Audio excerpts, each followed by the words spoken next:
So, hello everyone, and welcome to the second session in this room and in other places, because there are people not in this room who will be participating to this session and actually presenting in this session. I'm going to introduce very briefly the three speakers who will then, I propose again, all three first present their papers, and we'll have a general Q&A afterwards. There is, I understood, also the possibility of people online now actually posing questions, and Sophie has generously agreed to sort of sort that out. Fingers crossed.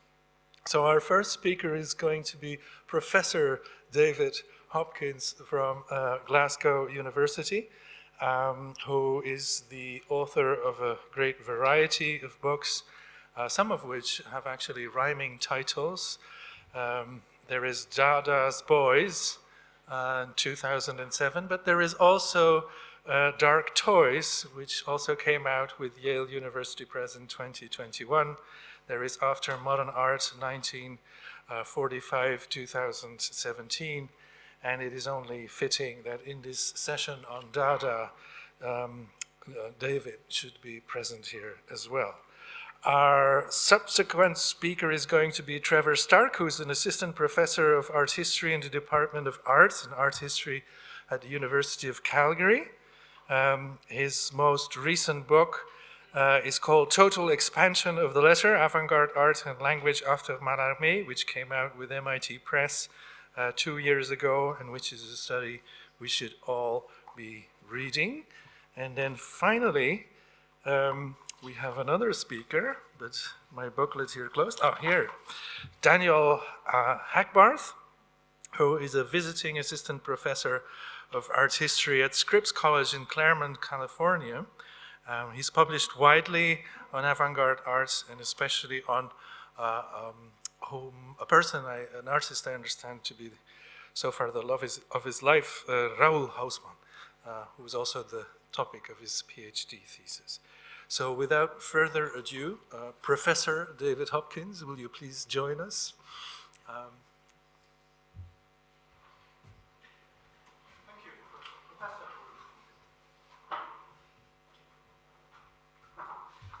Okay. Well, thank you very much, Laura, as well, for is she not here? Is she here? I don't know. For setting this up. It's a very interesting symposium. As my title.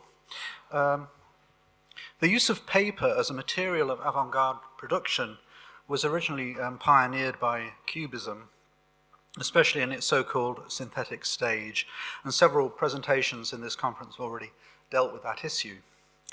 It might be argued, however, that the material integrity of paper as paper, along with the metaphorical latencies inherent in the use of paper as a material, was a concern that was not addressed head-on until slightly later, and then in the context of Dada rather than Cubism.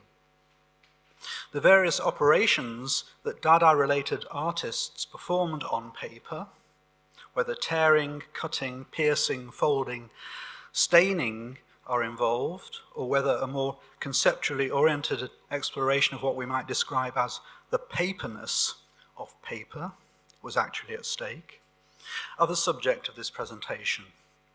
I make no apologies for the breadth or generality of my approach. My concern here is to establish what the literature on Dada currently lacks, a modus operandi for thinking through the material destiny of paper within the movement. ARP, I think, Hans ARP, has, I think, to be central to the development of this account. Here's a work on the right by him of 1914, just prior to his participation in Zurich Dada, which shows his initial response to the innovations of Cubism. Whereas in Cubist collage, pieces of collaged paper or papier collé generally served to raise questions about the relation of the signifying components of the artistic construct to the world outside, frequently producing metaphorical transformations, ARP was determined to allow his collage elements to remain very much themselves. The paper doily, a piece of printed flowery paper, and piece of cardboard here are first and foremost types of paper or card. One is made aware of their edges, their thickness. Over the next few years, Arp would concentrate on what he described as the concrete reality of his collages, rejecting the idea that he was in any way dealing with abstraction. Material qualities and physical operations were focused on to the exclusion of expressive or representational content. Possibly the best way of making the point is to consider the dialectical interplay between process of cutting and tearing in Arp's early Dada production of around 1916-17. Such works were generally seen by Arp as produced in accordance with chance. But it's important to stress that chance does not necessarily equate with accident, although that was employed to some degree, but with impersonal forces that deny the importance of human egotism and will. Hence, as Arp would write much later, I wanted to find another order, another value for man in nature. All things and man were to be like nature, without measure. In a sense, one can see the parallel sequence of collages produced by Arp in his Zurich Dada period from the opposed principles of cutting and tearing, the rectangles arranged according to the laws of chance of 1916-17, and the severe geometrical collages produced in collaboration with Sophie Teuber of about the same time, as deriving their raison d'etre from notions about the equivalence between impersonality and chance, alongside the idea that concrete art manifested itself in physical operations rather than expressive gestures. In both cases, the formal appearance of the works followed from the way the paper or card as materials were manipulated. In relation to the duo collage on the right, which he produced in collaboration with Teuber, the following quotation from Arp is particularly relevant. We searched for new materials, impersonal, severe structures of surfaces and colours arose. All accident was excluded. For our paper pictures, we even discarded the scissors with which we had first cut them, since they too readily betrayed the life of the hand. From this time on, we used a paper cutting machine. In the case of the rectangles arranged according to the laws of chance on the left, the opposed principle of tearing the edges of the paper was used. This more random operation could then be aligned with the overall compositional principle of the piece, which, as is well known, seems to have been dictated to a greater or lesser degree by Arp allowing the torn pieces of paper to assume their own configuration, probably by dropping them from a certain height. The point then is that it is the modus operandi employed in the manipulation of the card or paper used in these collages that determined their form and not the other way around.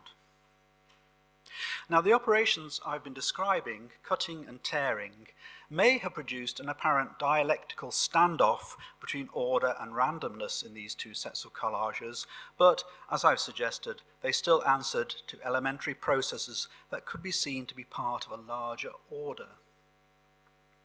Many years after the production of these works, Arp would produce a further dialectical counter-proposition to both types of work in his so-called papier déchiré, torn paper works, which partly derived from Arp's experience when preparing for an exhibition in 1930 of finding that some of his earlier collages, which he had stored away for safekeeping, had been adversely affected by climactic conditions. He now imposed a further level of physical intervention on his collages, literally tearing them up and recombining them. The supposed egolessness of the earlier collages was now found wanting. the actual intervention of nature as an agent in the destruction and decomposition of the work was courted. In statements relating to the new works, Arp talked of his revulsion at the high-minded attempt to create a new concrete order in his earlier collages, and wrote, "Everything is an approximation, less than an approximation. For on examination, the most accomplished picture is a desolate landscape of lunar craters. What arrogance is concealed in perfection? I now welcomed the decomposition that sets in as soon as a work is finished." In the Papier Déchiré, then, Arp once more allowed materiality full play, welcoming the way physical operations determined his work structures. Describing these works, he wrote, "I tore up drawings and carelessly smeared paste over and under them. If the ink dissolved and ran, I was delighted. I stuck my collages together with a wad of newsprint instead of pressing them carefully with blotting paper, and if cracks developed, so much the better." Art historians have recently attempted to see a Bataillean urge towards formlessness and base seduction at work in Arp's sudden change of direction. But at the most fundamental level, the developments of the 1930s are an extension of earlier tearing and cutting operations. These are now expanded to include the scrunching up and folding of paper, experiments with its porosity, its physical robustness, and so forth. Now, if Arp can be seen as a prime exponent within the Dada tradition of the investigation of paper's material nature, what I want to argue today is that there is another current of Dada production that works in counterpoint to that. For if Arp wanted paper to signify simply as paper, other artists chose to explore its metaphoricity. Here I turn to Francis Picabia, operating in the context of Paris Dada. If we look at his ink splash on paper, La Sainte Vierge, which was reproduced in his magazine 391 in Paris, March 1920, one might, on the face of it, have an exploration of material operations that is not so far from Arp. Picabia had reproduced work by Arp in his magazine 391 a few months previously, in December 1919, having visited Zurich just prior to that, and I think it likely that Picabia was making a blunt riposte here to the metaphysical organicism of early Arp. Picabia probably had in mind the black and white contrasts of Arp's ink drawings of 1916-17, as well as the rectangles arranged according to chance, which I showed you earlier. In effect, Picabia conflates both tendencies. But at the same time, I would argue that the splash has metaphorical resonances that separate it decisively from the Arpian concern with process. As I argued some years ago, the combination of the splash and the title it was given when reproduced in 391 strongly suggest that blasphemous concerns were at play here. More than anything, the splash evokes the tradition prevalent in certain European countries in the early 20th century, whereby a bloodied bedsheet was displayed from the balcony of the marriage chamber as proof that the spouse had truly been a virgin. In this sense, it is a succinct token of the passage from the virgin to the bride, to quote the title of a Duchamp painting that was of key importance for Picabia. It follows that the splash can be seen as the sign of the defloration of the Holy Virgin, a piece of sublime blasphemy, of course, given that the Virgin, as vessel for the incarnation of Christ, was deemed in Holy Scripture to have remained intact. This is a bluntly sexual or bodily gesture, then, grossly physical rather than metaphysical. But my main point is that the gesture forces us to understand the ground on which Picabia has made his ink drawing, if we can read it at that, as precisely a sheet, albeit a bed sheet rather than a sheet of paper. Now, it seems to me that the kind of metaphorical displacement involved there may well be part of the French poet Mallarmé's legacy for the Parisian avant-garde. As is well known, Mallarmé, in his most famous experimental poem, Un coup de dé of 1897, had drawn attention to the scattered disposition of his words on the white ground of the page. But he had also made frequent allusion in other poems to links between the virgin surface, or blank page, which the poet both anxiously faces up to and transforms in the act of writing, hence the ambiguous final line of his poem Salut, Le blanc souci de notre toile, which translates as our troubled white canvas or sheet. And in this regard, Picabier's ink splash is an assault on the integrity of the virgin surface of the page, as surely as it is a figuring of defloration, but both implications, of course, coexist. Now, if Picabier forces us to travel from material considerations bound up with the act of spilling ink and allowing it to spatter the ground on which it runs, to metaphorical ones where the ink effectively stands for a set of complex ideas surrounding blasphemy, defilement, and so forth, it is important to stress that it is paper and its characteristics that elicit this dual discourse. In certain works, such as the small Francis Picabier drawing of around 1920, he remains, we might say, on the material side of the equation. Here he presents his own handwritten name in two versions, one of them blotted or smudged. Much of this, as this drawing comments on artistic identity, it is primarily about the interaction between handwritten signifiers of identity and their paper support. The spreading out of ink, although considerably more modest than was presented in the L'Enceinte Vierge, draws our attention to the nature of paper as an absorbent ground. In other works, however, Picabier moves more assertively towards the metaphorical pole of paper's possibilities. The relatively little known, scurrilous Jeune Fille of 1920 was one of the first avant-garde gestures to posit the rupturing of the visual field as an artistic act. The fact that it is simply a piece of paper with its center cut out, and I show it here in two versions, a paper maquette on the left, and the form in which the work was published in Paul Éluard's magazine Proverbe, 1920 on the right, positions it within a Dada genealogy in which paper's susceptibility to operations of cutting, tearing, staining, and so forth were already at stake. But to puncture the surface and to title the work Jeune Fille was, of course, to put in play the taboo sexual connotations that were explored somewhat differently in La Sainte Vierge. And once again, it is the Mallarmian blank sheet that is violated. It hardly needs to be said that much of what I've said so far has very specific relation to Dada aesthetics, insofar as Dada was pledged to both an attack on and re-examination of traditional modes and methods of art production. And perhaps it's fitting today to finish by thinking about the work of Marcel Duchamp, who can be seen as the most incisive, whose work can be seen as the most incisively questioning the material bases of European art as they stood in the early 20th century. And I want actually to take a chronological jump here from Dada itself to the late 1930s to examine a series of notes Duchamp produced at that time. However, before I even get going on my discussion of the so-called infra-mince notes, the notes on the infra-thin, I want to make the simple but rather pertinent point that notes not just as bearers of ideas but as physical objects have a very distinct status in the Duchampian oeuvre.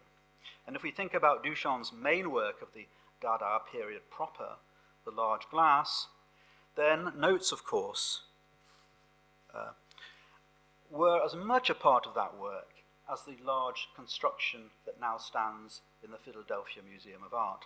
And notes, of course, are bits of paper. In 1934, Duchamp chose to publish the notes for the glass in a limited edition of 320, the so-called green box. The box contained some 93 exact facsimiles of his original notes for the glass. A template was made for each of them on an irregular scrap of paper, and the facsimiles individually torn around the template, a process which must have occurred some 320 times for each note. The sheer meticulousness of the process is fascinating. Pages torn from notebooks or pieces of hotel stationery or fragmentary scraps that had once been folded and filed away were preserved fetishistically in multiple identical copies. What is striking for this discussion, however, is that his concerns may, however different his concerns may have been, Duchamp can be seen as carrying out tearing operations on paper that are broadly analogous to those enacted by Arp in Zurich in 1916 and 17. And it's important to add that the facsimiles of notes in the green box were given no prescribed order. One could shuffle them through and read them as you wished. Duchamp therefore submitted his slivers of paper to chance, just as Arp had done, although the terms involved were somewhat different. One might say that Duchamp ceded the materiality of paper to its function as a bearer of writing and thus of thought, scattered ideas, you might say. At this point, I want to concentrate, as I promised earlier, on another set of notes Duchamp produced in the 1930s. And once again, these notes were preserved by Duchamp as scraps of paper. In fact, even more seemingly fragmentary or inconsequential scraps than those reproduced in the green box. Although these notes were only published in 1980 by Paul Matisse in his set of notes on the infrathin. These notes taken en masse, and there are only 43 of them, were concerned with various conditions or states of liminality, or states of interface between physical entities. Duchamp was working at that time on his boîte en valise, and certain notes represent ruminations on issues of replication and reproduction. One note speculates, for instance, about the, quote, difference dimensional between two mass-produced objects from the same mould, and suggests, probably with the artist's ready-mades in mind, that an infinitesimal degree of uniqueness clings to each industrially manufactured product from a standardized matrix. Other notes are more playful. There's this one, which is, when the tobacco smoke smells of the mouth which exhales it, the two odours marry by infrathin. The notes that concern us here, though, or at the moment, relate specifically to paper. Sometimes they refer to particular types of paper. Blotting paper, for instance, is seen as having infrathin qualities of porosity. Sometimes certain types of paper are instrumental in reaching the infrathin.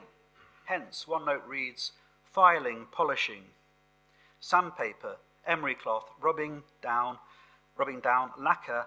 Often these operations reach the infrathin. The most interesting of the paper-related notes refer, however, to the thinness of paper. One of these reads at the top, hollow paper, infrathin, space, letter paper, not cardboard. And one suddenly appreciates the extent to which Duchamp must have been conscious of dealing with types and thicknesses of paper in the actual experience of creating the notes. If the infrathin resides, as seems to be indicated, in the space separating two sides of a sheet of paper, this idea is pushed even further in the note that reads, hollow paper, infrathin, space, and yet without there being two sheets. One enters the kind of territory here that the Brazilian short story writer Borges evoked in one of his fables, The Book of Sand, written in the early 1970s. In this tale, the narrator, a bibliophile, is offered a mysterious book by a visiting salesman. Opening the book, the bibliophile finds that its leaves are so thin that, in his words, I took the cover in my left hand and opened the book, my thumb and forefinger almost touching. It was impossible. Several pages always lay between the cover and my hand. It was as though they grew from the very book. Like Borges, Duchamp seems to be speculating on a kind of ineffable state in which the conventional expectations of paper, its role as something which supports legible text, for example, is broken down or leached through via the corrosive activity of the infrathin. In a sense, these ideas return us again to art.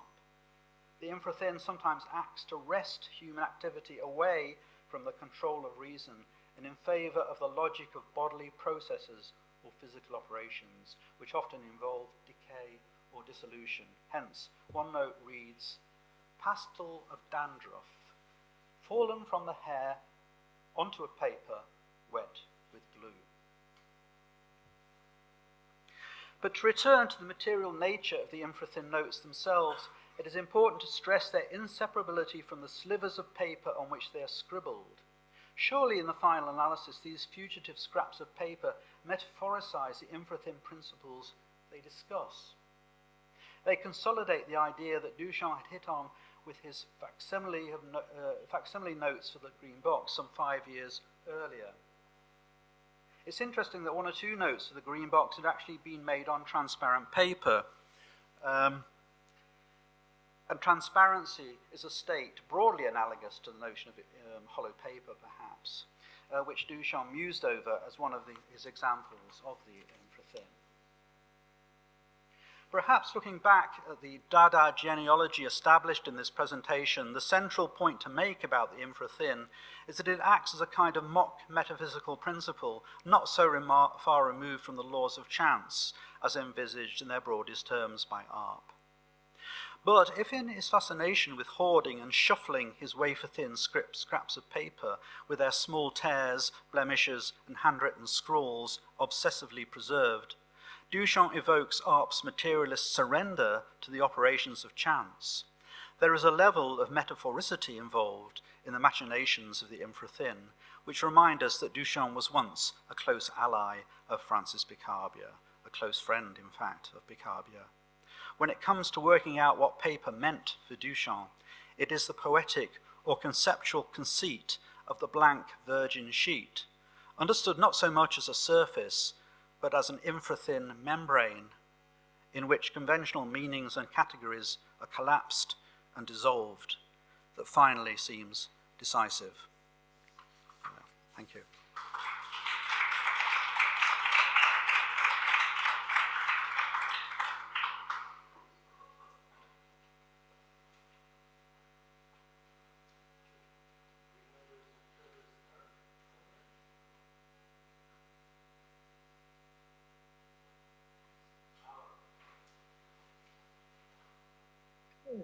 Hello, everyone. I'm not sure if I should just begin. I suppose so, or if I'm being beamed into the conference. I'm not sure. I've let my colleague know, and she's going to have a look. Okay.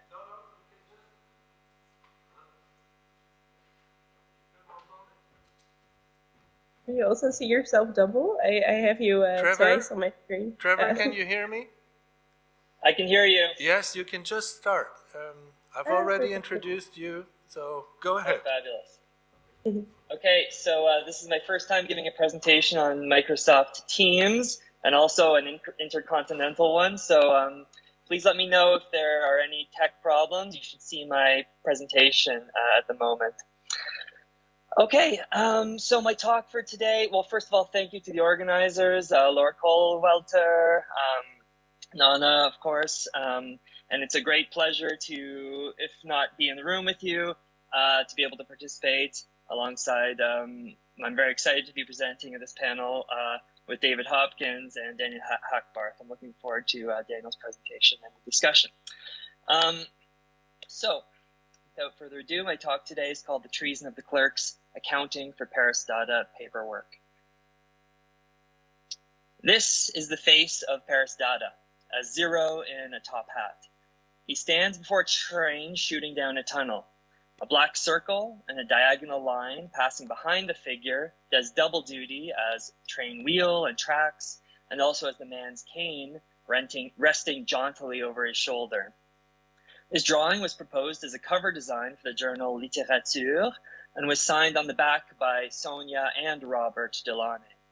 It's undated, but it was likely proposed for the 1922 relaunch of the new series of the journal Littérature with an illustrated cover, which updated the rather plain design that the journal had borne since its launch in 1919.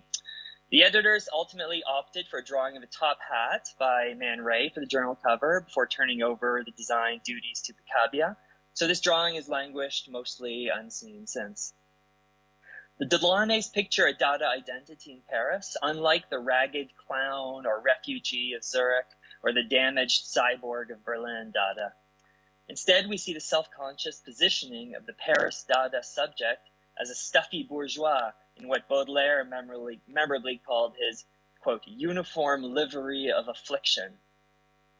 That funereal uniform of class identification, the top hat and the black costume, Baudelaire suggested, quote, bore witness to equality, and what's more, to a form of universal equality, end quote. By the time of Paris Dada, I'll go on to argue in this presentation, the social universality shaping not only the bourgeois subject, but the capitalist world as a whole, was that of rationalization and quantification. What Max Weber would describe in Economy and Society, published posthumously in 1921, as, quote, the rule of formal impersonality.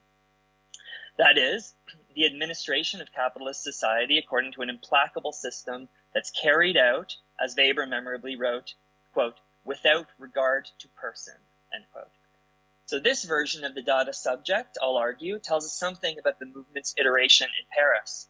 Far from pitting romantic individuality against the depersonalization of capital, the Dada subject is reduced to an impeccably decked out nullity.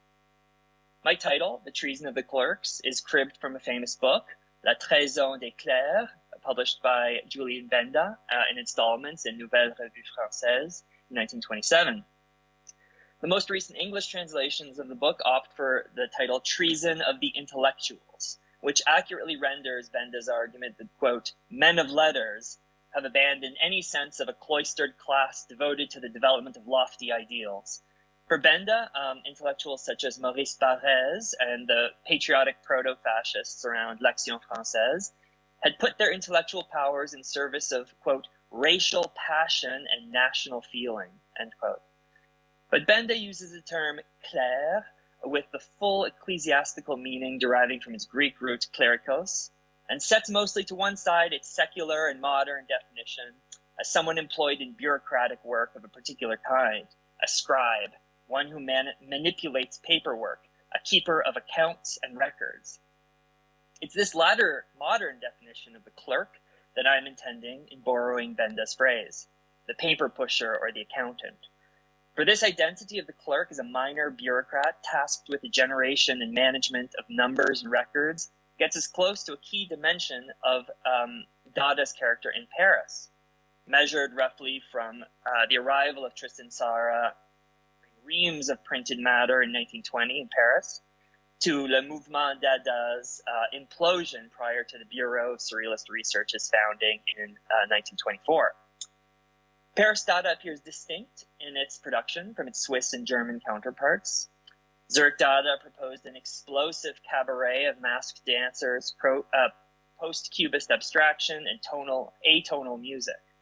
Berlin and Cologne Dada turned to political caricature and photomontage, for example, as forms of social criticism. But the work of the Parisian Dadaists often operated within the regime of the clerk. The tabulation of public opinion surveys and rankings, the compilation of minutes from meetings, the endless production of papillons or small printed papers, broadsheets, financial contracts, invitations, subscription notices, technical drawings, hierarchical rankings of members, corporate letterheads, and in one exceptional case, the prosecution and published proceedings of a court case, the infamous Affaire Barrès, which we'll leave to one side today. If the orchestrated public scandal is clearly at the heart of Paris Dada, it has been less recognized how these scandals were made up of, absorbed into, and destined for the bureaucratic medium of paperwork. And this is a felicitous phrase by Marx that Ben Kafka has recently rescued, the bureaucratic medium. So today's paper is an initial contribution toward a book project on the relationship between international Dada and what contemporaneous sociologists called rationalization. Dada's irreverence, public outrages, and celebration of the incomprehensible are typically described as an outburst of creative irrationality set against the hypocrisy of bourgeois rationalism.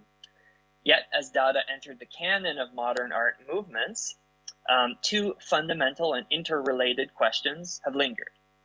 Why, despite their diverse artistic strategies and political alignments, did the Dadaists identify rationality as the enemy, as though this were the unifying principle for bourgeois culture, capitalism, and militarism alike?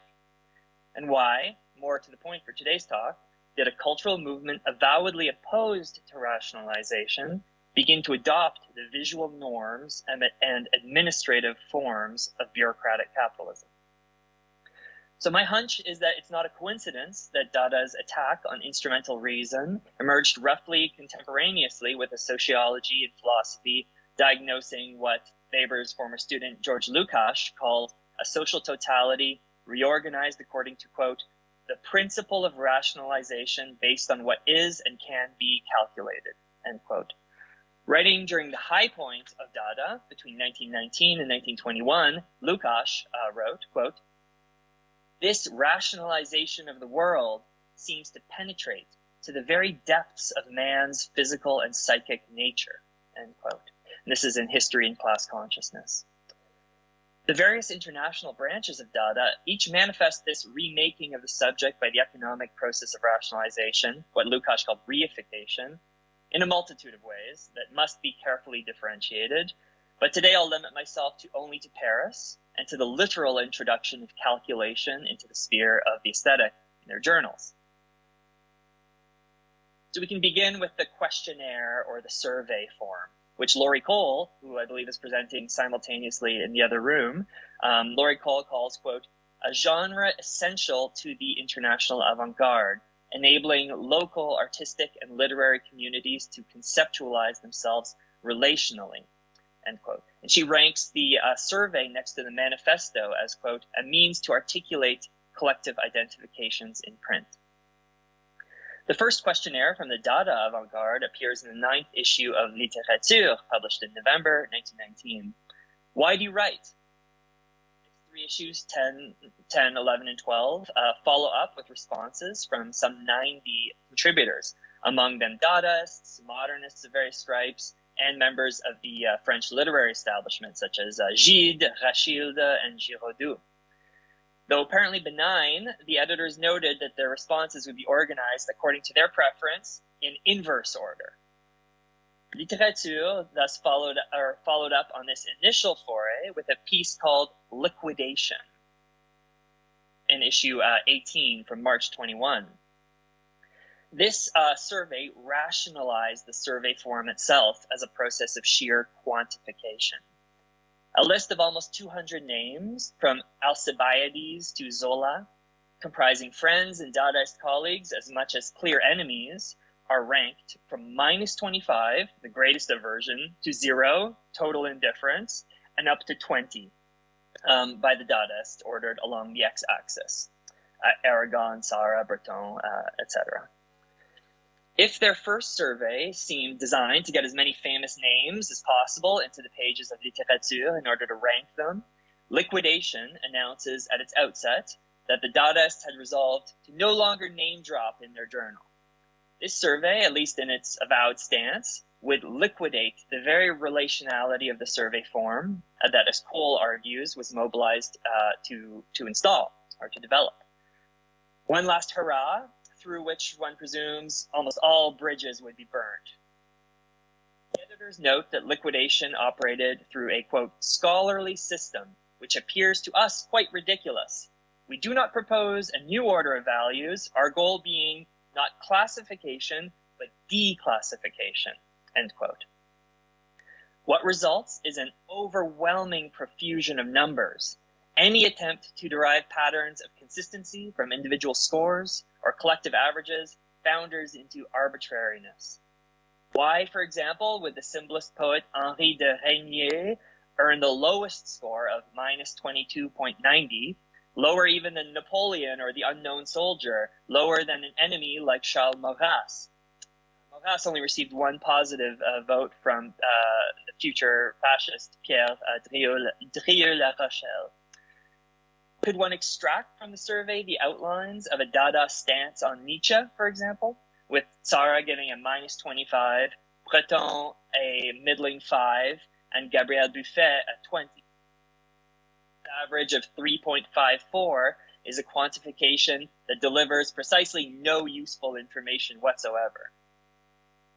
The top scores were predictably enough, Breton, Soupeau, followed by Chaplin, who they had recently and fraudulently claimed to be a member of Dada. Here we find in Paris Dada the deployment of a clerical ledger-keeping process oriented toward the end of declassification, a precisely executed mathematical procedure leading to a morass of nonsensical numbers.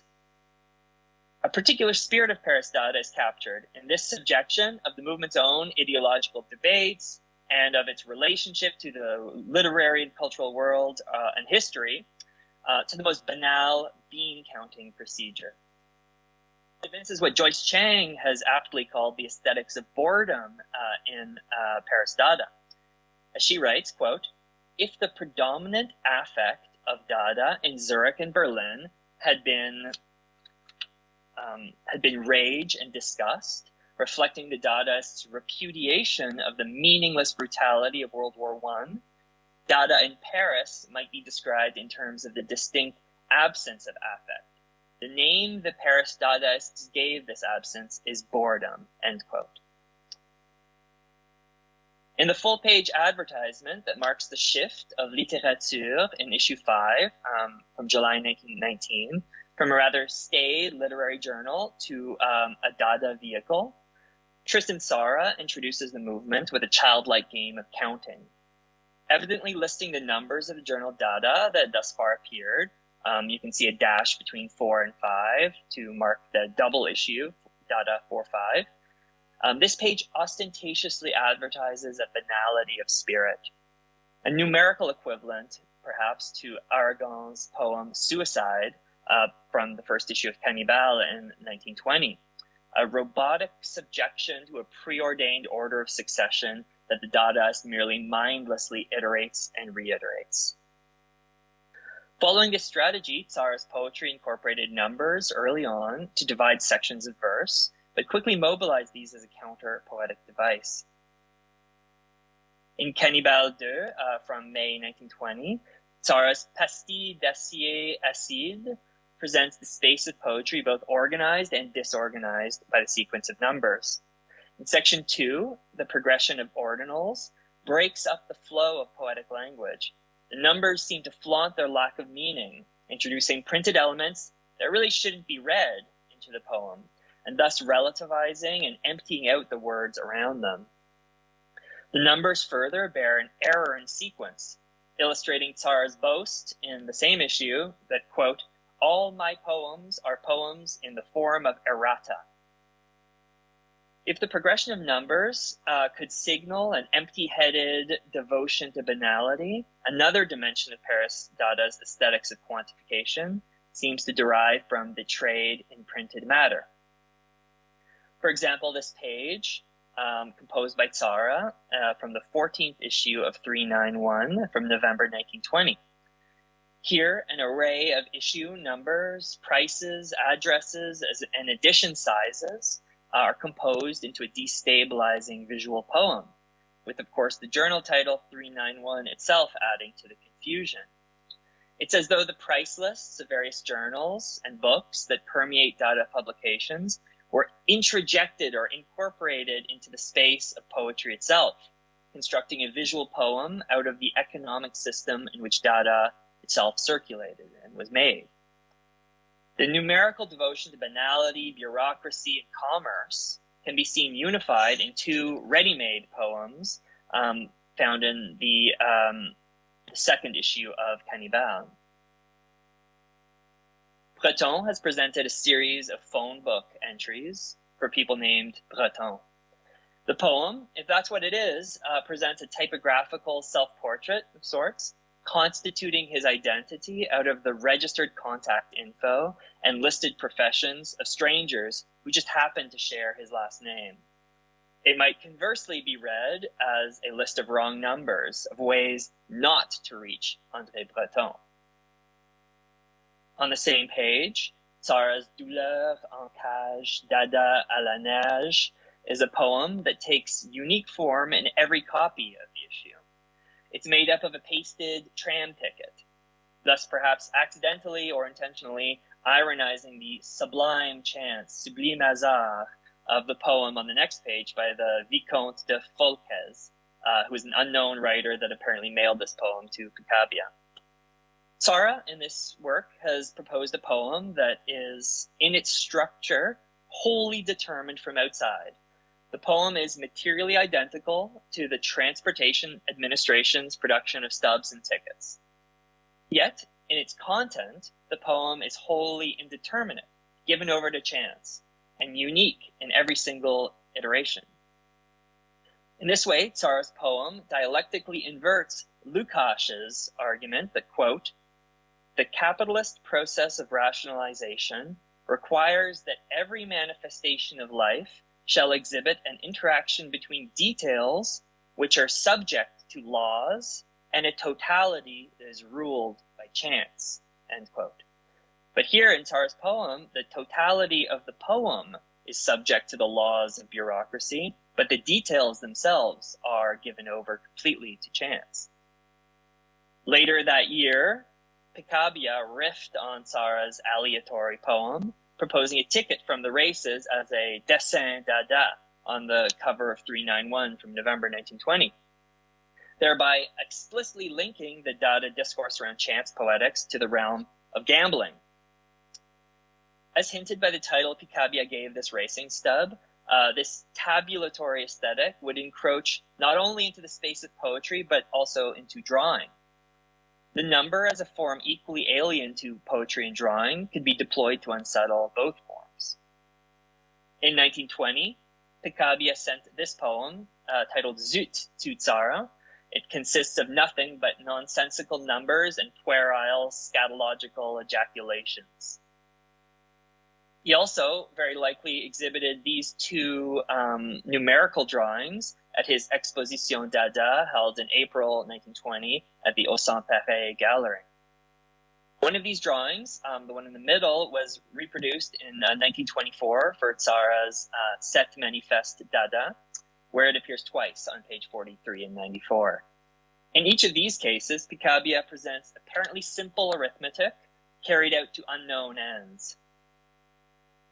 Right here as a simple sum in which the math basically checks out, while the addition of a row of zeros seems completely redundant.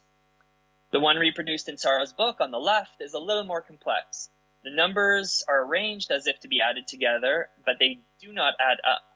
Instead, they come close to the value of 5 to the power of 10, but not quite. It's frankly incomprehensible to me. Maybe someone in the audience has deciphered it more easily. I'll confess my shortcomings in arithmetic. Could it be that Picabia cribbed the equations, or at least the numbers, from another source, similar to his mechanomorphic penchant, to borrow from functional diagrams but render them useless? From one point of view, these drawings are an entry into the history of abstraction. They present numerical relations severed from any relationship to things that they might represent. The drawings, at least, operate on a numerical scale in the millions or dozens of millions that dwarfs the banality of counting, as in Tzara's poems, the commerce and data publications or artworks, or even the ready-made numbers of everyday life, at least those to be found outside the financial pages of the newspaper. These numbers exist in a realm similar to the one that Mallarmé described in his account of bank crashes only 17 years prior. This is Mallarmé, quote, "Currency, that terrible precision instrument, clean to the conscience, loses any meaning. The inability of figures, however grandiloquent, to translate.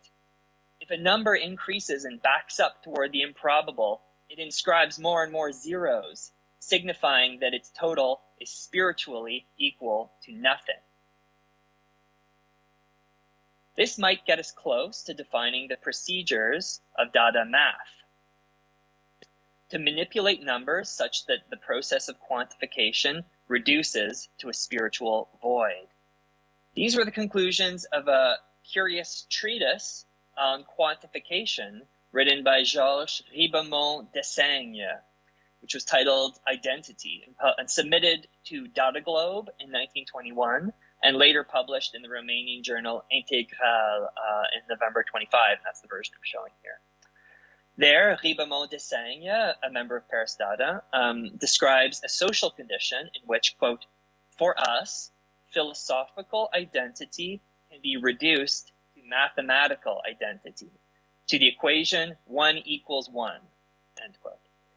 Outlining the cast of mind, not only of modern science, but of our daily commerce under capitalism, Ribamont Dessaigne writes, quote, an object whose characteristics can be counted is assimilated to a series of numbers.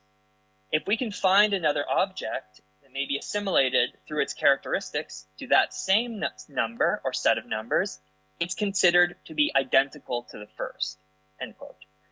This is the principle of what Ribamont Dessaigne calls a practical confusion, where objects are equated by a process of valorization, as he puts it. Quote, to bring the spirit to the point where we perceive not differences between objects, but analogies, end quote.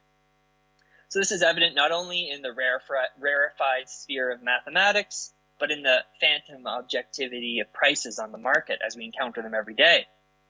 Ribamont Dessaigne, quote, are numbers. Outside the objects that they accompany, they are but the result of an abstraction, end quote. So against this identity thinking, which believes that any and all objects might be numerically equated, Ribamont Dessaigne posits, quote, the quantitative is a qualitative form. That determining the so-called, what he calls the embryo of identity, 1 = 1, rests upon a qualitative decision, because any unity might be, on the one hand, infinitesimally subdivided, and on the other hand, linked up to an infinitely expanding network of relations. And any of these might be apprehended as a unity. So Ribamont Dessaigne concludes that the founding moment of quantification requires the positing of, quote, a quality grasped as a unity, and the borders of this operation recede in a limitless fashion, end quote.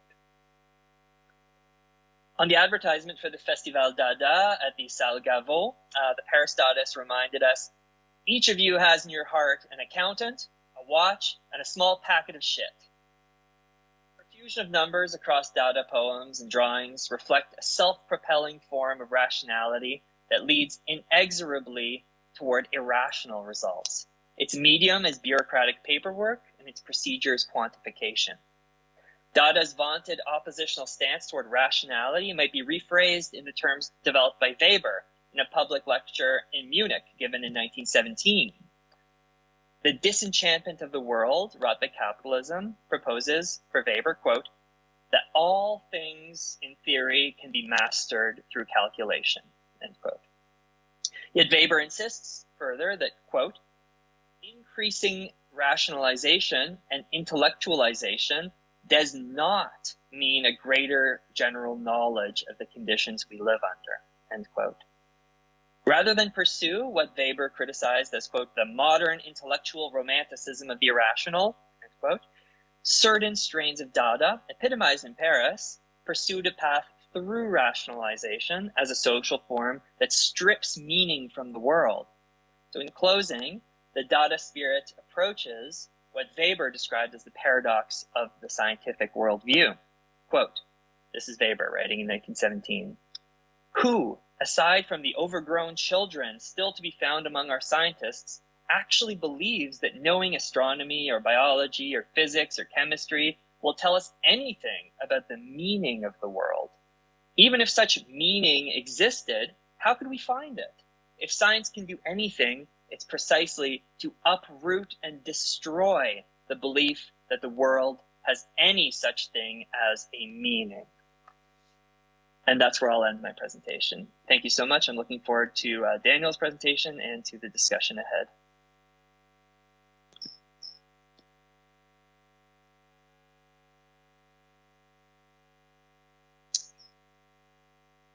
All right. I am new to this format, both the intercontinental presentation and this Microsoft device. So if something's going wrong, I encourage you to step in and let me know, please. I'd only be grateful for that.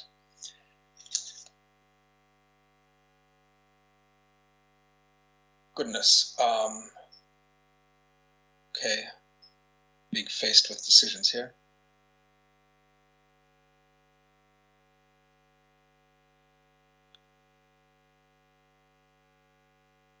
Oh, I'm sorry. Unforeseen complications here.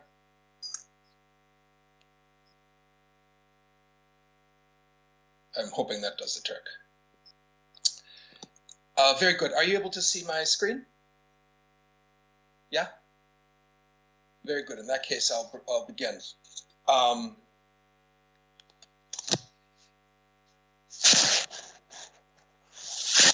Among the lesser-known works of Berlin Dada's early years is Material of Painting, Sculpture, and Architecture, the artist's book with a typographical cover, 3 overpainted prints, and a densely argued 2-page manifesto that Raoul Haussmann printed in October 1918 in an edition of 23.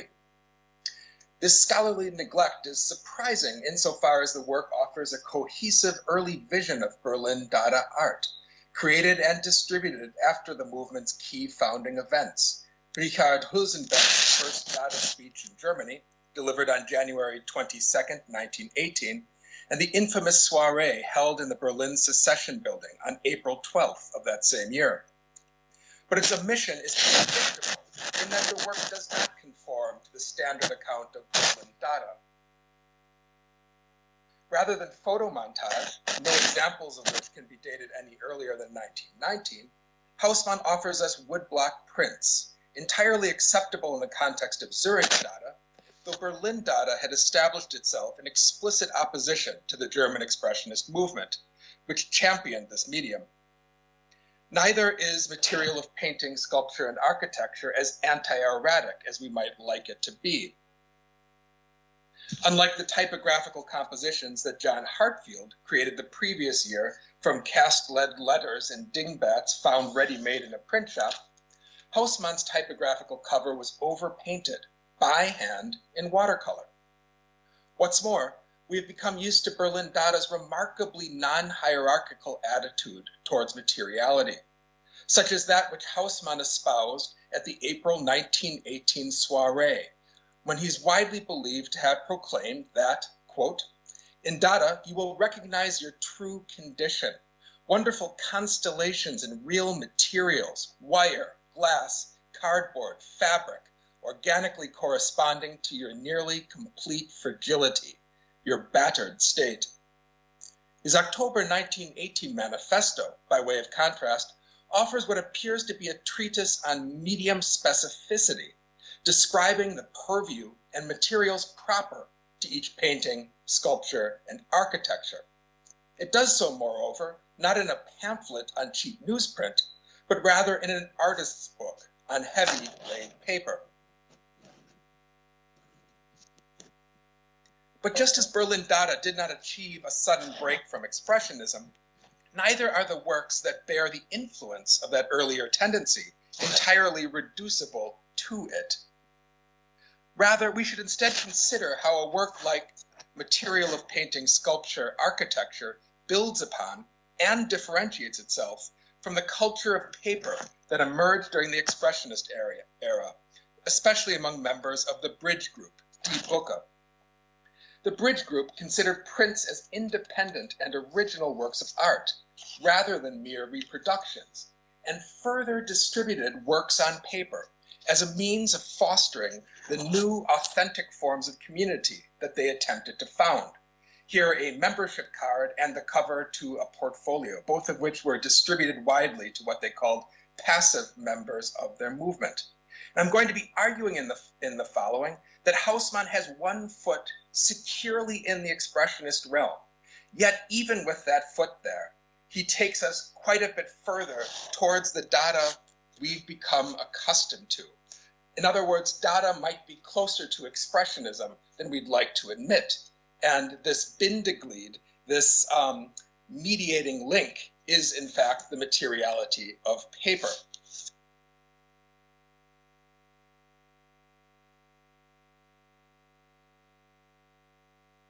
The construction of material of painting, sculpture, and architecture, just to give you a brief overview, was quite simple and humble, each copy comprising 4 folded folios bound with staples. Inside the overpainted letterpress title cover, 6 pages bear the manifesto, printed in a sans serif font over 2 pages, followed by the 3 hand-colored prints and a page containing a brief publication note. Central to my understanding of this work is the correspondence of each print to one of the 3 mediums listed in the title, in a way that is both surprisingly illustrative and easily overlooked. I don't believe anyone else has noted it, maybe because it seems too obvious, I can't tell. To me, it seems crucial to the work.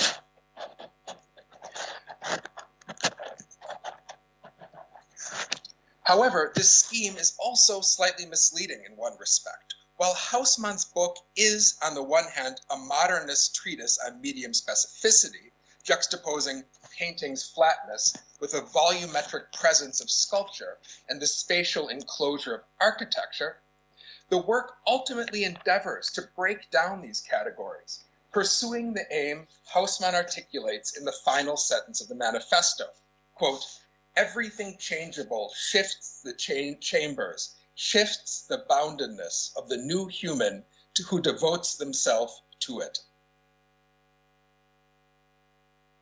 Throughout the manifesto, Haussmann's prose is highly condensed and telegraphic, stripped of most punctuation as well as many grammatical conventions.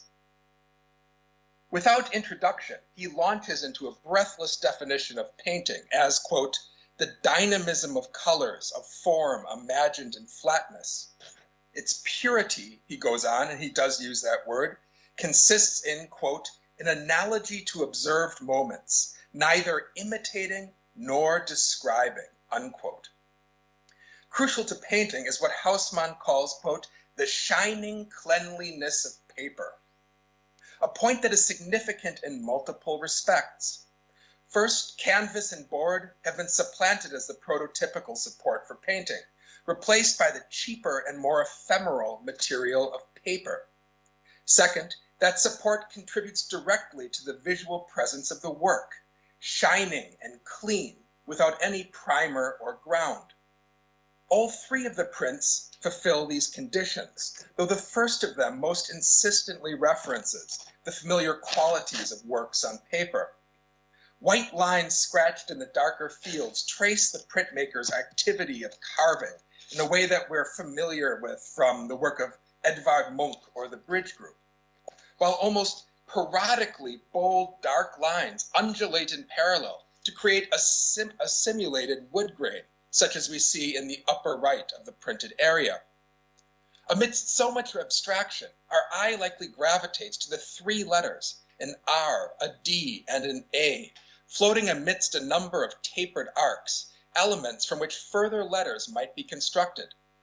Even though this original print is more precious and erratic than the posters and periodicals that would become Berlin Dada's mainstay, Haussmann's move to unseat the oil on canvas from its privileged role, continuing the work of the Bridge Group, speaks nevertheless to the direction of the Berlin Dada movement's development.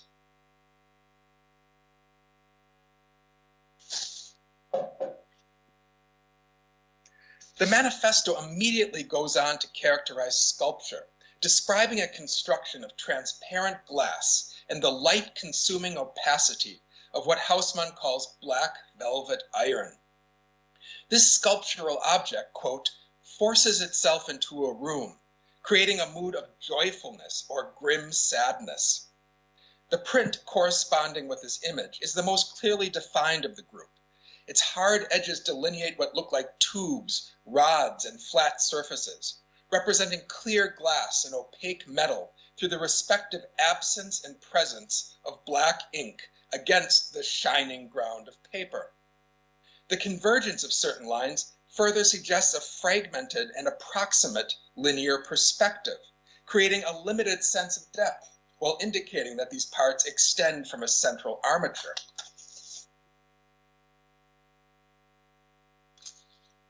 Architecture, finally, involves the tectonics of the roof and its supporting walls, as Haussmann describes it, as well as the viewer's dynamic experience therein, moving between dark enclosed chambers and spaces illuminated with floor-to-ceiling stained-glass windows.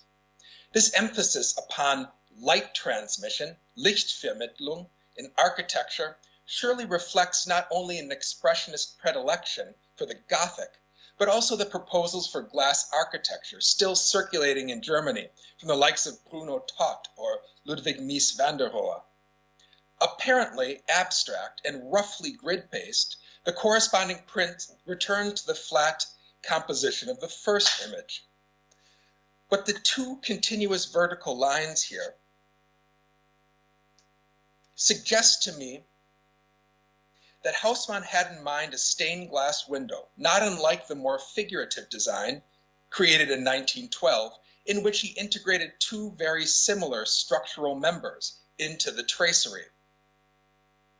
While the woodblock prints correspond to the categories of painting, sculpture, and architecture that Haussmann references in his manifesto, such distinctions are all but absent from his watercolor overpainting. These shard-like forms instead refer only loosely to the forms printed beneath them in black ink. A similar juxtaposition between printed ink and overlaid color is found in two very different works that were likely on Haussmann's mind. The first of these is Wassily Kandinsky's lavish artist's book, Sounds, which includes numerous polychrome woodblocks, some more abstract than others, alongside a series of poems. Somewhat remarkably, given the luxurious nature of Kandinsky's book and Haussmann's meager finances, he acquired a copy of his own in March 1918, gifting it to Hannah Höch in July of that same year.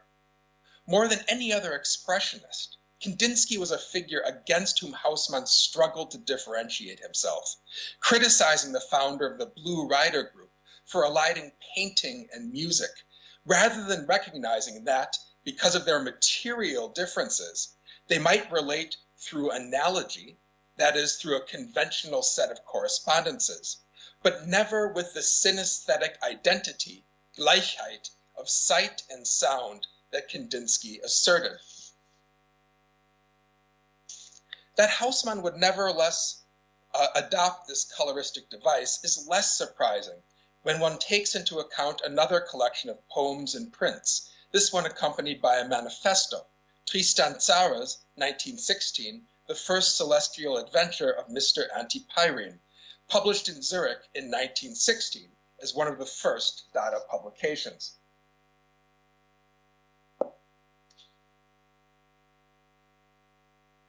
But the effect that Haussmann pursued with his overpainting is quite distinct from both the loosely rendered local color in Kandinsky's work and the more arbitrary overlay in Janko's illustrations for Tzara. The relationship is most obvious where Haussmann's account of architecture is concerned. Here we see, and that's the rightmost image here in the slide. Here we see the diaphanous glow, or perhaps the projected images of, quote, different forms of colored glass, which delight and influence people through their mediation of light, end of quote. His description of glass and iron sculpture, depicted, I argue, in the center, flows directly into an account of the metropolitan sky, above which, quote, trembles electric, blue, blue, green, red, spectral, the interpenetration of an event, end of quote, as if the spatial intervention of his hypothetical sculpture radiates endlessly outward in space.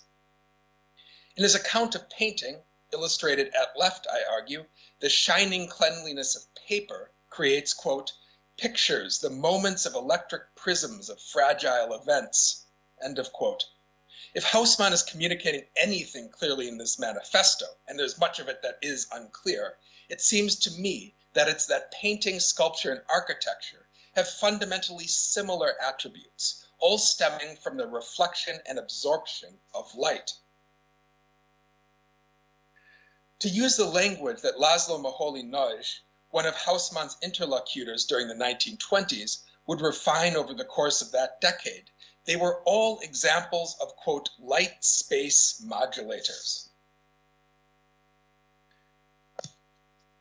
In 1925, in a book named after a different trio of mediums, painting, photography, film, Moholy-Nagy asserted that light reflection, rather than pigment, transparency and not opacity, was the basis of all visual media. And Moholy and Haussmann had a rather fraught relationship, with Haussmann very resentful for how rapidly and high Moholy's star rose. My argument is for the threefold literalness of Haussmann's prints for material of painting, sculpture, and architecture. First, they are pointedly literal, somewhat might even say pedantically so, in illustrating the three titular mediums. Second, their transparent overpainting draws our attention to the literal effects of light reflection, as instantiated by each of the three mediums, as well as, perhaps even more importantly, the very pages that the reader holds in their hands. Finally, they insist upon the materiality of paper as the surface of the page, whether in the shining cleanliness of its unmarked state or modulated with a transparent layer of watercolor, and how this creates the light effects that Haussmann here puts on display.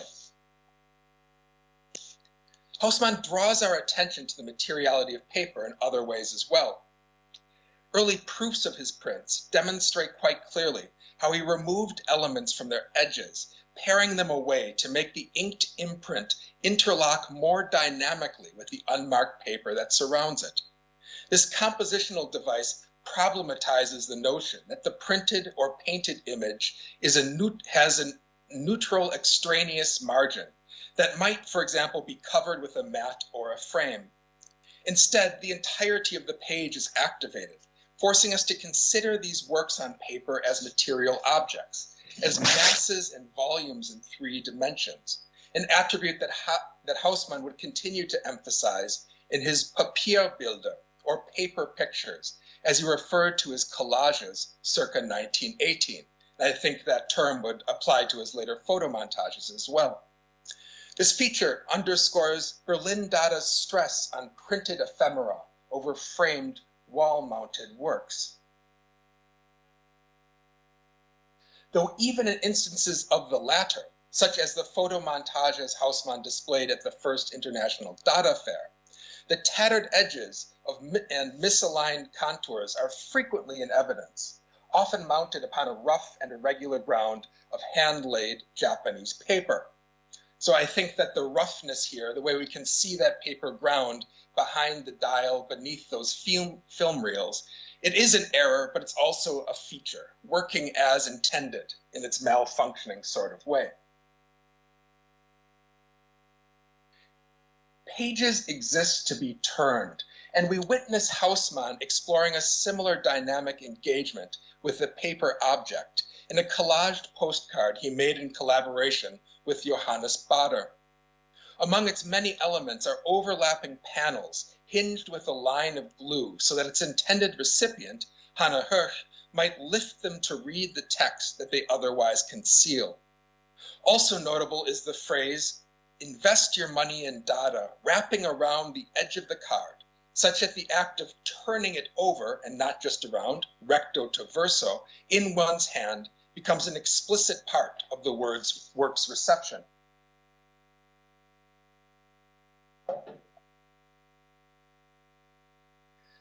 A conflict and competition between media emerges from the printed page, but there also emerges a resolution as the work on paper proves itself to be up to a variety of tasks, simulating the effects of sculpture and even architecture. Radiating outward from the binding, the book's pages serve as a prototype for the glass and iron elements protruding from its central frame of the constructed sculpture Haussmann describes and depicts in the image second from right. The analogy between the book and building is perhaps more common and more familiar, with the facade-like cover marking the passage from exterior to interior. This metaphor seems to have guided other expressionist printed matter as well, such as Ernst Ludwig Kirchner's woodblock cover to the Bridge Group's Chronik, or Chronicle, in which the 4 portrait vignettes are united in a facade with an arched doorway and window. Published in 1919, Lionel Feininger's cover to the 1919 Bauhaus Manifesto and Program by Walter Gropius opens to reveal an internal structure of the institution, articulated as a list of goals, founding principles, and curricular elements. And here we're looking at the cover and the back page with the 2 interior sides of this folded folio printed as well. But I don't think that Haussmann was aiming for metaphor, unlike Kirchner and unlike Feininger, nor was he delineating anything akin to the correspondence, in the symbolist sense, the spiritual identity of sound and image that he saw Kandinsky as misguidedly pursuing. Rather, the connection of analogy that Haussmann presented was in one sense more distant and another more immediate. Printed matter could never replace architecture, but by working backwards from the latter, backwards from architecture, stripping it down first to sculpture and then to the printed page or book object, we can realize a certain heft, a certain power in that humble material through a kind of retrograde mediation, as it's been called.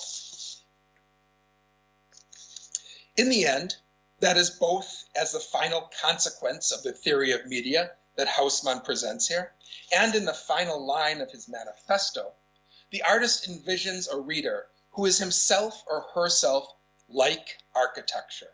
Quote, everything changeable shifts the chambers, shifts the boundedness of the new human who devotes themselves to it, unquote. In order to render these categories changeable and reconfigure one's mental structure, the incipient new human must also become less rigid, less like architecture, and more subtle. The new human, in other words, must be like paper.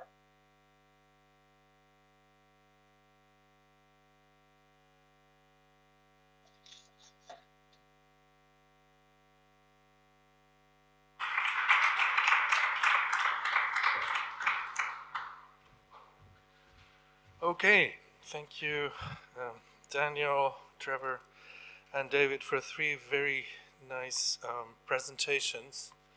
So, to the paper people present in this room or elsewhere, questions, remarks, suggestions?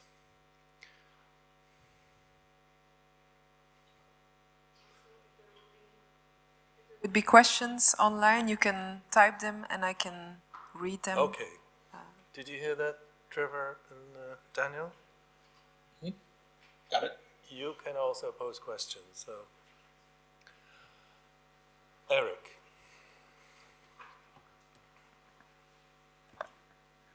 Thank you for 3 fantastic papers. My question can pertain to all of them. It was originally formulated in response to David's work, but I think it should cross presenters.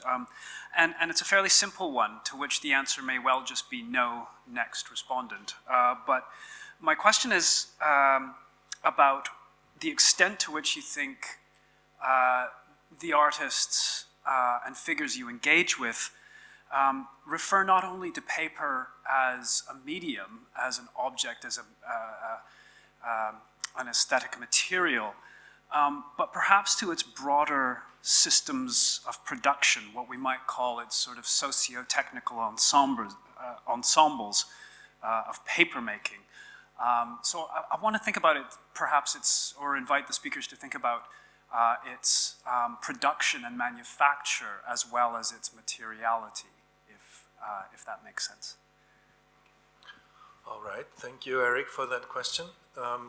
David, do you want to start here? David? Yeah, I mean, I can't give a very detailed answer, but one thing about the notes for the glass, the facsimiles notes, is that some of them were on things like hotel, kind of stationery. Sometimes you could actually see the name of the manufacturer or whatever, the kind of office or whatever it was. the stationery that he was using actually on the paper, and that was preserved. So, you know, I mean, I think you could actually make a very nice study of that in relation to the Duchamp notes. Okay, it would be the same with the infra-thin notes. I think one or two of those as well have got that sort of kind of information preserved. Yeah. So it was obviously I think it was important for him to preserve that, and therefore there is a sort of kind of dialogue, not just with the kind of generality of what paper is, as it were, but the very specific nature of its production. In terms of, I imagine what Trevor's very interesting paper also seems to have some bearing on this. I don't know whether Trevor wants to say anything. Well, Trevor, or yeah, I'll jump in. Yeah. I don't know if okay, there I guess I am. Yeah, thank you for the question. That's basically exactly and put so well what I was put better than I did. Really, what I was intending to do is to show that in Paris Dada, the socio-technical status of paper work, and also the distribution systems of avant-garde publications was incorporated into, you could call it like the aesthetic substance. Of course, Dada would want to empty the aesthetic substance, but incorporate into the aesthetic substance of what Paris Dada did. So that looks like, bureaucratic tabulations. It looks like, hierarchical lists of members, corporate letterhead. And I'm proposing that, and I think it's a pretty modest proposal that this is not, these Paris Dada are not or extraneous or supportive of a proper art practice in Paris Dada, but that's the heart of what makes Paris Dada, right, is the manipulation of these sort of, socio-technical forms of paper, right? In the Tsara page that he composed, I showed, you see it pretty clearly, which is basically a page of advertisements for other Dada publications, transformed into something like a visual poem, right? So it's using the addresses, the edition sizes, the prices as a substance, as poetic substance, right? And so that's exactly what I was trying to get at in my paper. I'll leave it there. I'm curious what Daniel has to say. Daniel, you want to pick up? Yes, glad to. I'm really grateful for that question because it reveals, to me, a blind spot in my thinking. And one thing that clearly differentiates a work like this, in some ways, retrograde artist book that I was speaking about from the later Dada photo montages. I don't think Haussmann was thinking about the socio-technical ensembles of papermaking, where this work is concerned. But with a work like the self-portrait of the Dada Sof, I think he definitely is, in which he revisits, revamps, retools a portrait from the Berliner Illustrierte Zeitung of Gustav Noska, the person responsible for the death of Rosa Luxemburg and Karl Liebknecht, into this sort of valorizing image of the self as this new kind of contraption. One thing that has come to my attention very, very recently, and I have yet to return to read the letter in which Haussmann makes this claim. But I believe in a letter to Holzenbeck, I've read about this in a secondary source, he recalls that it was during the same trip to the printmaker Robert Barton in his neighborhood of Steglitz, Berlin, during which he printed up material of painting, sculpture, and architecture, that he also went ahead and made the poster poems. His first venture into a printed optophonetic poem, as he'd eventually call them, made using a semi-aleatory kind of practice, using type as a ready-made sort of production method. And if that's true, it's really remarkable that he goes to the print shop to print up something he's conceived of ahead of time, carved these blocks in this expressionist mode, written out this manifesto, and there discovers this field of socio-technical possibilities that he'd previously been unaware of. And so once again, I'm tremendously grateful for that question. Okay, Thank you. Is there a question online, Sophie? Yes. Yes, okay. Wait. I saw something pop up on the screen down here, but... Okay, I'll read it out loud. It's from Tyrus Miller, who says, just a quick comment to David's paper. I was struck by how Duchamp explored the tension between paper as a concrete, qualitative object and paper as a support for reproduction, printing. This seems to be one pole of a spectrum, of which the other would be something like Dali's involuntary sculptures, published in Minotaur, with Brassai's photographs in 1933. Various pieces of standard printed paper, like tram tickets, rolled into shapes, expressing automatic forces. One is even from a mentally disturbed person. I found it illuminating to think of these as subsequent tributaries of ARP's paradigm, like realizations of modes latent within ARP. I don't know if someone wants to comment. That's to David, I understood, right? I'm not sure what I caught all of it, but no, I didn't. I'm sorry. She couldn't just kind of produce a précis of that question. Is it a question or an observation? I think it was a thought and then an invitation to... to take it further. You can't make it visible on the screen, can you? I don't. Can the question be shown on the screen or not? No. No? No.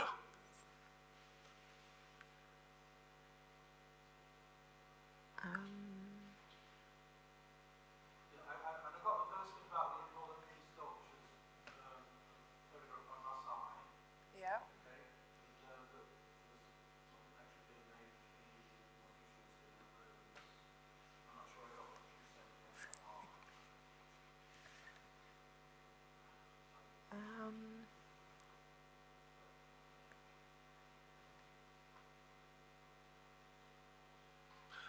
Meanwhile, other questions?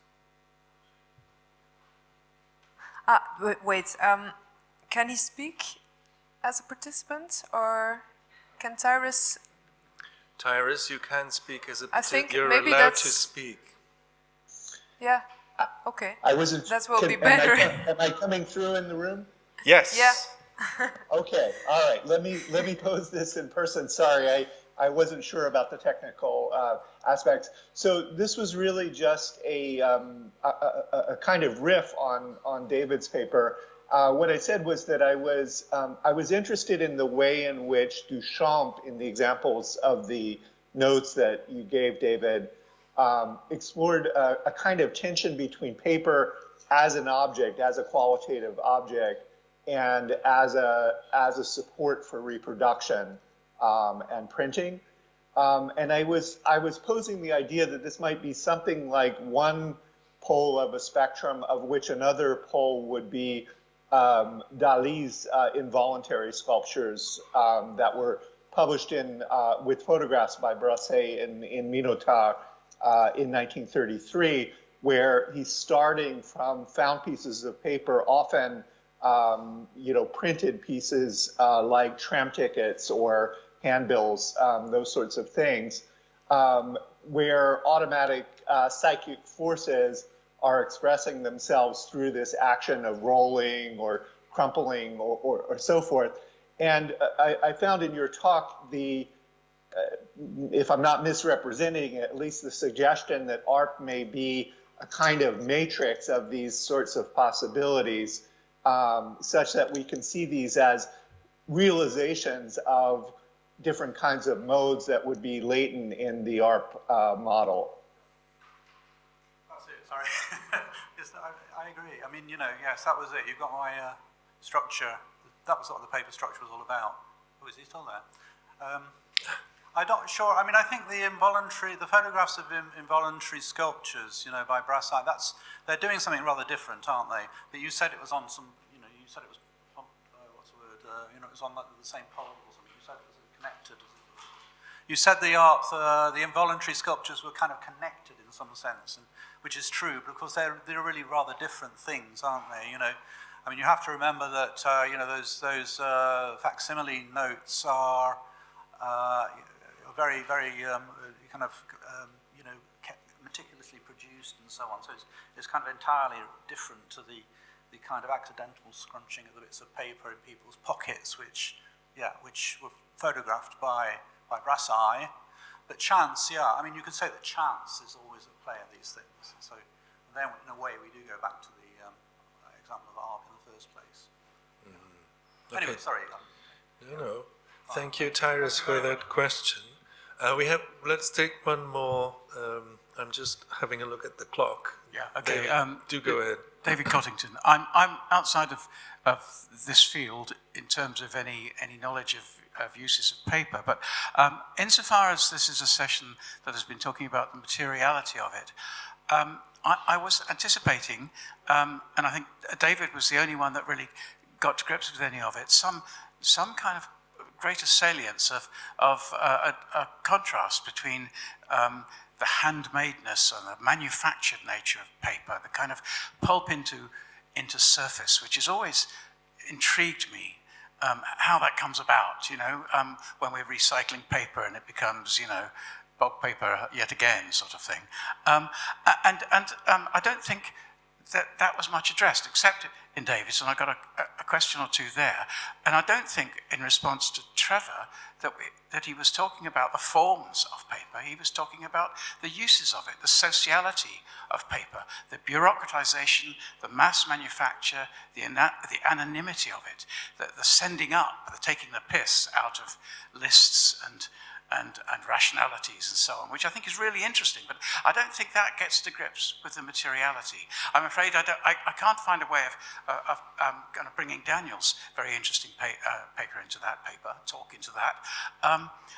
But to come back to David's, I'm interested in an earlier remark today when Roberta showed some, was it Roberta or Claire showed some tinfoil? And I wondered, when was tinfoil invented? And then there was an earlier image of the use of, and maybe it was in the same paper, that an image of tinfoil as a collaged material. But obviously, we know as soon as we drop a bloody piece of tinfoil on the kitchen floor and the whole thing unrolls, and you try and roll it up again, and it's sullied. You never get back to that pristine, virginal surface that comes out the machine. And so some investigation of that sort of quality of tinfoil, because I think that's fascinating. And finally, when David ends with the notion of the membrane, and I'm thinking, what's the difference between a membrane and infrathin? Because the point about a membrane is that it is porous, and it's not just about two different sides.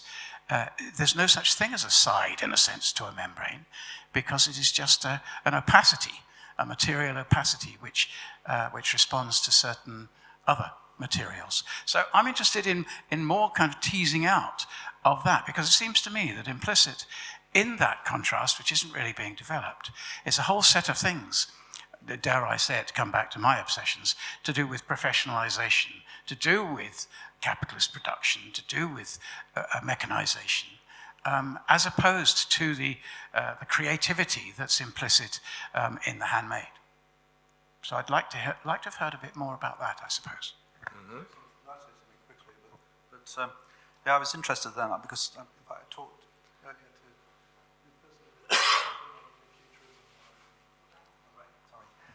about the use of tinfoil or silver paper. It's not the same thing, is it? But both, yeah. But it was interesting that the piece you showed from, I think, 1915 by Bala, using the 1960s, I was thinking that the ARP duo collage, the thing you did with Sophie Toiber, does actually have some kind of silver paper, I think it is, in it. I'm not sure that we're talking about silver paper or tin foil or whatever. Obviously these things are rather important. Yeah, right. Yeah. But anyway, and it's rather interesting that they're done about contemporaneously, those things. So I agree that something like tinfoil would be very interesting. But yeah, I mean, you know, for myself, I could only, I think the notes of the infrathin are most interesting because there he talks about all kinds of different sorts of paper, blotting paper, transparent paper, different thicknesses, absorbent paper, and so on and so forth. Right. And just to make yeah, so that's, one could explore that much further, I think. There's much more to be done on all that. And that, of course, addresses the actual material nature and the substance of paper, as well as maybe aspects of the manufacture and so on. But just to make respond to your final point about the membrane, I suppose what I was trying to do there, although I didn't make it very clear, was to link back to the BePAPER, perhaps the bed sheet, but actually the hymen, yeah, i.e. a biological membrane. Sorry? Pardon my innocence. Well, you've fallen into my trap, but no, you know what I mean. It was actually an allusion back to the BePAPER discourse around, which I think Duchamp was always very well aware of, actually. That's what I was getting at there.